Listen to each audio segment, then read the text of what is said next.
Hello guys, once again welcome back on the video. जैसे कि आप लोगों को पता होगा, यूके के अंदर काफी सारी अपडेट्स हैं। पॉलिटिकल अपडेट तो बहुत हैं। अगर आप लोग रेगुलरली यूके की न्यूज को फॉलो करते हो तो आप लोगों को पता लग गया होगा यूके के अंदर अभी हो क्या रहा है। रिसेशन से लेके, इन्फ्लेशन से लेके, पॉलिटिकल ड्रामा जो चलने में लगा हुआ है। Spoken to His Majesty the King to notify him that I am resigning. In fact, 32% of Tory members put Boris Johnson at the top of their list. और इसी के साथ साथ वीजा एंड इमिग्रेशन की भी कुछ लेटेस्ट अपडेट आई है, जो 18 अक्टूबर को एक डॉक्यूमेंट रिलीज किया था इन्होंने, जिसमें काफी सारे पॉइंट्स पे इन्होंने बात की थी। लेकिन जो पॉइंट आपके लिए रेलेवेंट है उसके ऊपर मैं डिटेल में बात करने वाला हूँ। आप लोगों को अपनी स्क्रीन के ऊपर लेके जाऊंगा, एक एक पॉइंट के ऊपर हम बात करेंगे, डिस्कशन करेंगे उसके रिलेटेड। और अगर आपके ऊपर वो एप्लीकेबल होगा तो डेफिनेटली आप उससे रिलेटेड कोई एक्शन ले सकते हैं। अब हम ये लग रहा है कि भाई यूके में रिसेशन चल रहा है, ठीक है, सिचुएशन बहुत खराब है, इन्फ्लेशन 10.1% के करीब पहुंच गया है और यहाँ पे पॉलिटिकल ड्रामा चलने में लगा हुआ है। हो क्या रहा है भाई ये? तो इससे रिलेटेड देखते हैं कुछ हम डिटेल में थोड़ी।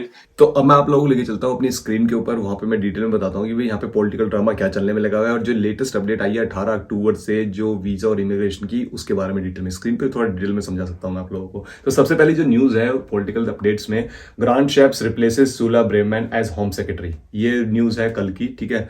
तो कल अब सूला ब्रेमैन कौन है, अगर आप लोगों को नहीं पता तो मैं बता दूं। जैसे कि आप लोगों ने अगर मेरी वीडियोस को रेगुलरली फॉलो करते हो तो मैंने एक वीडियो बनाई थी जिसमें बताया था कि सूला ब्रेमैन ने एक स्टेटमेंट दिया था जिसमें उन्होंने बोला था कि भाई जो नंबर ऑफ स्टूडेंट्स हैं यहाँ पे आ रहे हैं, वीजाज जो मिल रहे हैं, स्टूडेंट वीजा और जो डिपेंडेंट वीजा मिल रहे हैं, मैं चाहती हूँ कि उसको रिड्यूस कर दूं नंबर को, अराउंड 6 लाख के करीब उसका नंबर कह रही थी, मैं 1 लाख से नीचे उसको लेके आऊं। तो वो चली गई है, तो मुझे नहीं लगता कि उस स्टेटमेंट का कोई मतलब बनता है, ठीक है।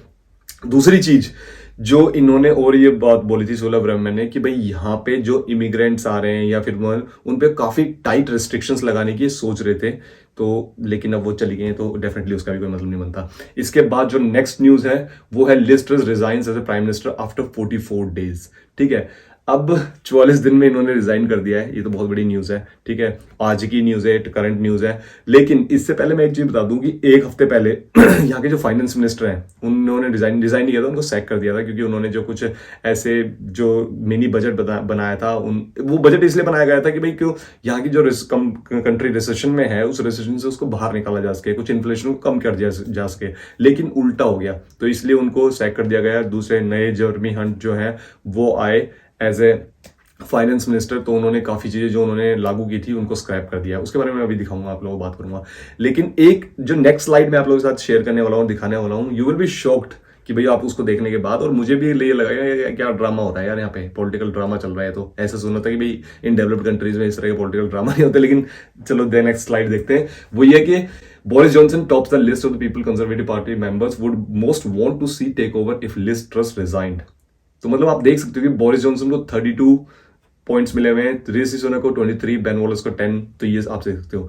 आप लोगों को ये तो पता ही होगा कि यहाँ पे जो पीएम थे लिज ट्रस से पहले वो बोरिस जॉनसन थे। अब बोरिस जॉनसन को निकाले क्यों गया था? जो ये कंजर्वेटिव एमपीज हैं, आप लोग, मुझे लगता है कि जो पॉलिटिकल पार्टीज हैं या जो नेता लोग होते हैं, ये अपनी एशियन कंट्रीज में वहीं पे ये ड्रामेबाजी करते हैं, कोई किसी को सपोर्ट कर रहा है, कोई कुछ कर रहा है।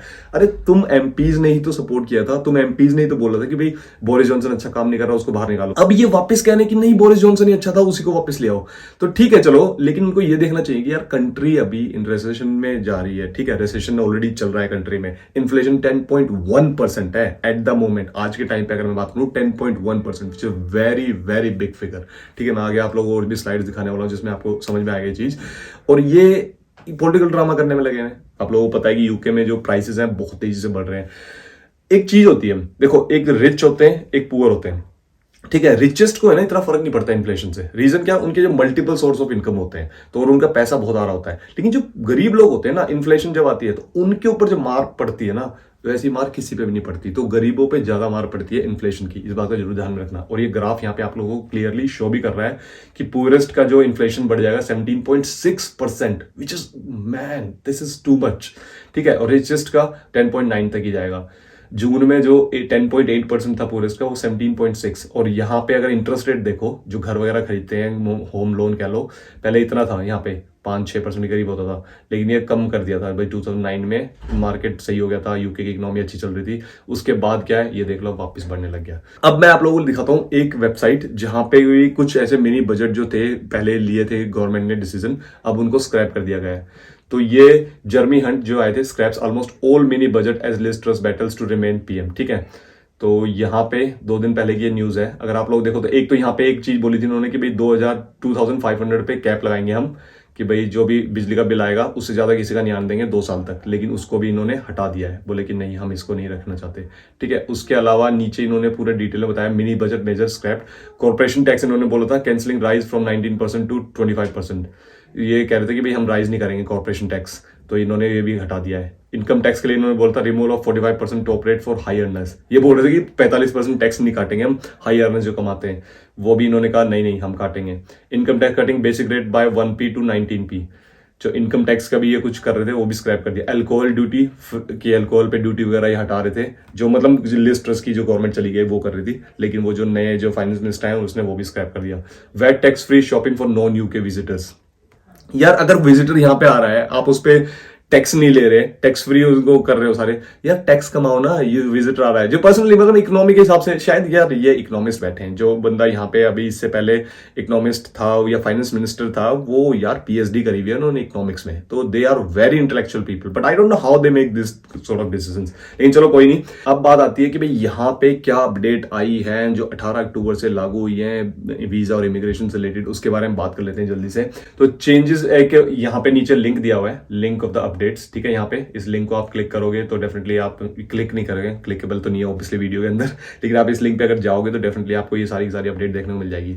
काफी सारे पेजेस हैं, अराउंड 16-17 करीब पेजेस हैं, वहां पे काफी सारी अपडेट्स दे रखी हैं, तो उनमें से कुछ जो रेलेवेंट है आप लोगों के लिए वो अपडेट्स मैं आप लोगों के साथ शेयर करना चाहता हूँ। Changes to visit policy to facilitate visas visits from midwifery students and sports officials, मतलब ये बहुत अच्छी एक अपडेट है। अगर आप मान लो मिडवाइफरी का कोई कोर्स वगैरह करने की सोच रहे हो तो 6 महीने के लिए अगर आप यहाँ टूरिस्ट वीजा पे आते हो लेके, तब भी आप उसमें अलाउड होते हो उस कोर्स को करने के लिए, तो that is a very good thing कि भाई आप अगर कोई कोर्स करने की यहाँ सोच रहे हो मिडवाइफरी से रिलेटेड, मेक श्योर, लेकिन आपको ये होगा कि वो जो कोर्स है कोई भी अगर कोई ट्रेनिंग वगैरह कर रहे हो अनपेड होनी चाहिए, उसमें कोई पेमेंट नहीं होनी चाहिए, आप ट्रीटमेंट नहीं कर सकते किसी पेशेंट का, तो ये चीज का आपको ध्यान में रखना है, ठीक है, तो ये नहीं होना चाहिए।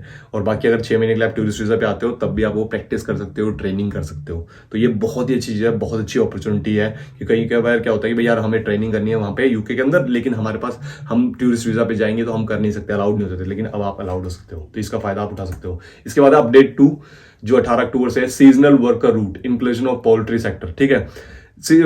सीजनल वर्कर वीजा जो होता है, आप लोगों को अगर पता हो तो मैं बता दूं, ये टेम्परेरी वीजा होता है, टेम्परेरी का 3 महीने का मिलता है। तो पहले क्या होता था कि ये मिलता था नवंबर से दिसंबर 2 महीने के लिए मिलता था पोल्ट्री वीजा के लिए, ठीक है। पोल्ट्री वीजा नहीं थी इसमें, अब पोल्ट्री वीजा को भी इंक्लूड कर दिया है, ठीक है। तो टेम्परेरी भाई फार्म वगैरह पे काम करने के लिए या ये सारी चीजों पे होता था कि क्रिसमस टाइम पे क्या है, पोल्ट्री इंडस्ट्री में भी काफी डिमांड बढ़ जाती है, तो अब इन्होंने एक तो नवंबर से इसको इंक्रीज करके अक्टूबर से कर दिया, तो मतलब अक्टूबर का भी 1 महीना एक्स्ट्रा दे दिया आप लोगों को, तो मतलब 3 महीने के लिए आप ये जो सीजनल वर्कर वीजा है इसको आप अप्लाई कर सकते हो, ठीक है। नेक्स्ट अपडेट जो है वो है कि भाई changes in the feedback and the recommendation of किसका, ग्लोबल टैलेंट कैटेगरी का। तो ग्लोबल टैलेंट वीजा जब आप अप्लाई करते हो तो डेफिनेटली ये यहाँ पे कुछ एंडोजिंग बॉडीज होती हैं जहां से आपको कुछ रिकमेंडेशंस या फीडबैक्स लेने होते हैं, तो इन्होंने क्या करा है, इसको अपडेट कर दिया कि भाई जो किस तरह का फीडबैक आप लेना होगा, तो उस पर अगर ये 7.39 7.40 अगर आप डिटेल में पढ़ोगे तो ये बता देंगे कि भाई किस तरह की वो चेंजेस इन्होंने करी हैं। कि भाई अगर आपको उस एंडोजिंग बॉडी, जैसे स्पॉन्सरशिप होती है, स्पॉन्सरशिप नहीं होती इसमें, जो आपका ग्लोबल टैलेंट वीजा होता है इसमें क्या है, एंडोर्समेंट बॉडीज होती हैं जो एंडोर्स करती है, आपका एंडोर्समेंट देती है आपको वीजा से रिलेटेड, तो उसके लिए आपको क्या क्या किस तरह के फीडबैक और रिकमेंडेशन, मतलब जो कह सकते हो ना आप डॉक्यूमेंटेशन वगैरह में क्या चेंजेस करने हैं, क्या लेने हैं, तो उससे रिलेटेड इन्होंने अपडेट दी है, तो इसमें आप इसको पढ़ सकते हो। Update 4 and 5 from 18th October, earlier tourist visa can be converted into creative work visa but not any more. ये डेफिनेटली पहले क्या होता था कि यहाँ पे अगर आप आए हो और अगर आपका टूरिस्ट वीजा है तो आपको क्रिएटिव वर्क वीजा में आप उसको कन्वर्ट कर सकते थे, लेकिन अब इन्होंने क्या कर दिया कि नहीं, अब आप है ना यहाँ पे टूरिस्ट वीजा हो तो आप उसको कन्वर्ट नहीं कर सकते। तो एक तो ये अपडेट है 7.48, और changes to provide further clarity to the youth mobility scheme, तो ये 7.45 जो है ये है सेक्शन, ये कह रहा है कि changes are being made to clarify the quota settling of ballot process and to reflect agreed amendments to bilateral agreements.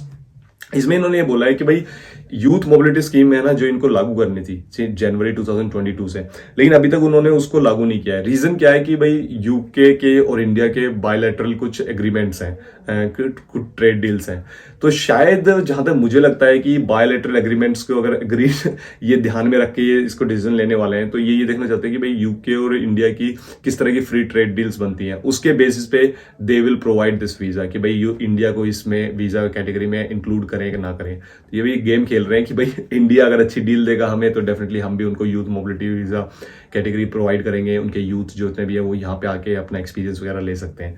तो दे आर प्लेइंग जो कह सकते हो ना आप, क्लेवर गेम। तो इसमें अभी कोई अपडेट नहीं है, कोई भी अपडेट आती है तो मैं आप लोगों को जरूर अपडेट दूंगा इसके बाद। तो डॉक्यूमेंट तो बहुत बड़ा है, 16-17 पेजेस का, लेकिन जो रेलेवेंट इन्फॉर्मेशन आप लोगों के लिए है वो यही थी, सारी अपडेट के अंदर वो मैंने आप लोगों को दे दी है। और एक अपडेट ये है कि भाई यूके की अथॉरिटीज ने बोला है कि भाई काफी टाइम लग रहा था पहले वीजा प्रोसेसिंग में और स्कैच लेटर आने में, सारी चीजों में, लेकिन अब ये एक्सपेक्ट कर रहे हैं कि भाई कोर्स में या फिर वीजा प्रोसेसिंग में टाइम नहीं लगेगा, क्योंकि जो नंबर ऑफ केसेस थे स्टूडेंट वीजा के वो 85% मोर आए थे। तो ऑब्वियसली डिपेंडेंट वीजा भी एप्लीकेशन ज्यादा आई थी, तो उस चक्कर में जो इनके रिसोर्सेज थे वो थोड़े कम पड़ गए थे। सो इस तरह की इन्होंने चीज बोली है। तो यही था इस वीडियो में। आई होप आप लोगों को ये वीडियो अच्छी लगी। वीडियो अच्छी लगी तो डेफिनेटली वीडियो लाइक जरूर कर देना, नीचे कमेंट करके जरूर बताना। मिलते हैं नेक्स्ट वीडियो में, तब तक के लिए बाय गाइस।